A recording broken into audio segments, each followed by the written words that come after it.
Assalamu alaikum and welcome back once again to Today in African History with Baba Shaka. I'm Baba Shaka and today is January 14th, 2021. And today we want to take a look at an incident that took place back in January 14th, 1969, when 70 black students, 70 African students occupied the Morrill Hall on the University of Minnesota's Twin City campus to protest institutional racism and the lack of outreach, support, and culturally relevant coursework for students of color. The takeover, which lasted for about 24 hours, was peaceful and it was powerful, succeeding in changing the campus forever. For one, it spurred the establishment of the U's, they call it the U's, African American and African Studies Department, among the nation's first. Professor Emeritus John Wright, who just retired from that very department, was at Morrill Hall as a recent graduate. He'd authored a list of demands presented to the administration on behalf of the protesters. Then right wing student groups tried to disrupt the takeover, and they were trying to break into the building to get at us, Wright recalls. They were shouting profanities and the usual racial epithets. He remembers phoning his parents to round up bail money. We thought we'd end up in jail, but with honorable precedents. In other words, good trouble, right? When Wright came to the U in 1963, the country was in turmoil. The civil rights movement was peaking, he says, and over the course of my 5 undergraduate years, the focus of that movement shifted from dealing with the southern de jure segregation and started moving northward to deal with the various forms of de facto segregation in housing and jobs and on university campuses. We saw the rise of black power, he says. Young black people were becoming more and more globally aware for multiple reasons, including decolonization in Africa and the Caribbean. White students wondered, wasn't this reflected in the university policies and programs? We were segregated intellectually as we were socially. At the time, few students on campus were black. Statistics from 1973, the earliest available, show that just 2% of the student body was African American. Black students began seeking educational enrichment outside campus, forming study circles with community organizations focused on racial justice. In 1966, they created the Students for Racial Progress, or STRAP, which eventually became the Afro-American Action Committee, or the AAAC, the AAAC, to agitate for equality at the U. STRAP brought Dr. Martin Luther King Jr. to campus to speak in 1967, and soon after, Kwame Ture, at that time known as Toby Carmichael. We wanted to hear both sides, the civil rights agenda and the black power agenda, Wright says. Both informed STRAP's action as it began confronting systemic racism on campus. When King was assassinated in April 1968, long simmering racial tensions came to a boil. A wave of civil rebellion swept the country from Washington, D.C. to Chicago to the West Coast.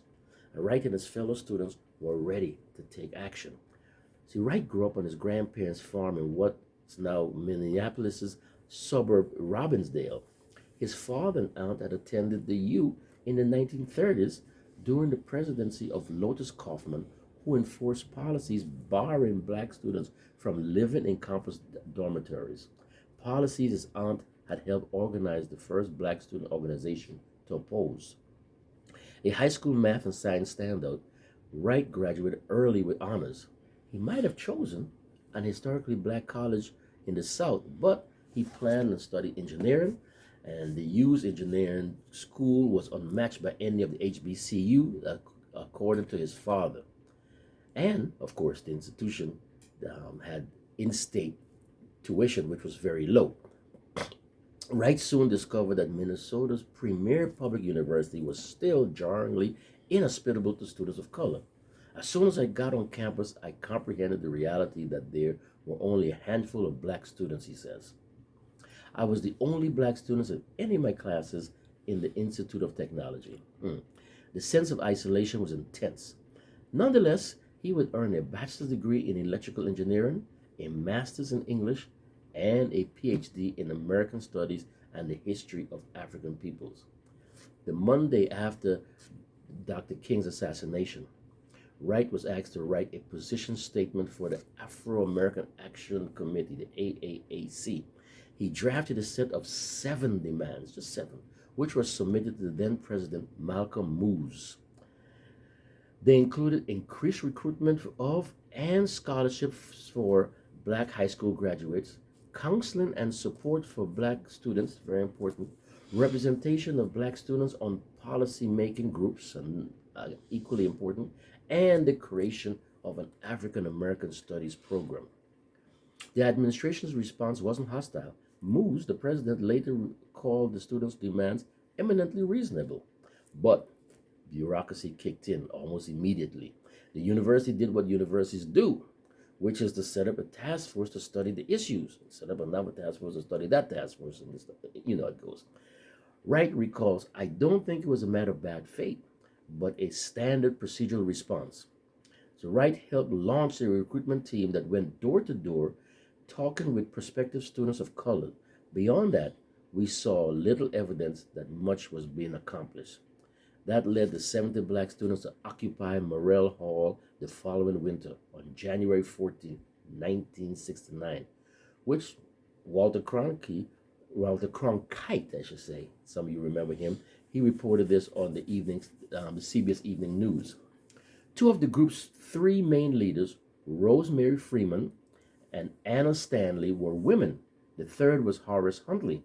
Wright notes that black women had always played a key leadership roles in civil rights movements.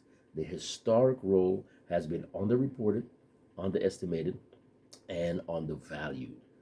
The situation might have developed into chaos given the presence of an angry counter-protest, but AAAC members were committed to nonviolence, and an allied group, the huge chapter of Students for a Democratic Society, showed up to form a barrier between the demonstrators and the counter-protesters. In the end, no one was hurt, and though Freeman and Huntley and a third demonstrator were indicted, the most serious charges were dismissed.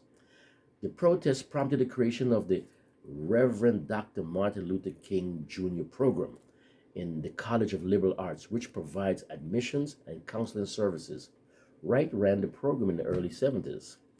And most significantly, the call for a Department of Black Studies was answered. Wright taught his final graduate seminar, Introduction to the Studies in Africa and the African Diaspora, there in December. Yet, a half-century later, there are many unfulfilled hopes. Wright cites the closure of the General College a decade ago, rising tuition costs, and a lack of African-American faculty as factors inhibiting the recruitment and retention of black students. In the fall of 2018, students of color made up 21% of the Twin City campus student body, and 5% were African-American. So 21% of students of color and 5% African-American. Things haven't changed much. For today's activists, the Morrill Hall takeover offers useful guidance, but Wright cautions against trying to replicate the past. People can get caught between historical romanticism on the one hand and historical anachronism on the other, idealizing the past or inappropriately projecting the tools and outlooks of the present onto the past. Wright believes the young activists have to develop a historical consciousness that will enable them to think coherently and creatively about what is usable and what is not today. They need to be clear about their philosophy and goals around the issues they are trying to confront. There it is. Almost over 50 years ago, on January 14, 1969, this day in African history. Now, you can find an article about Dr. Wright and about the Morrill Hall takeover. You can find it on Google. You can research it, go to the library, and get more information on this, I would dare say, little-known incident, but very important incident that changed the University of Minnesota forever. I also recommend that you hit that subscribe button and hit the little bell icon so that you can be notified whenever we put out one of these videos, which we hope to do every day. And we thank you for your support. Please leave a comment. Please leave a suggestion. Please like and share. Share with your children. Share with your nieces and nephews, the children in the neighborhood. Maybe this is some information that they don't get in school typically, and we can give them or assist in giving them a more rounded education, especially for our African students, both in and out of the continent. So that was today in African history with Baba Shaka. And until tomorrow, have a fantastic day. Masalam.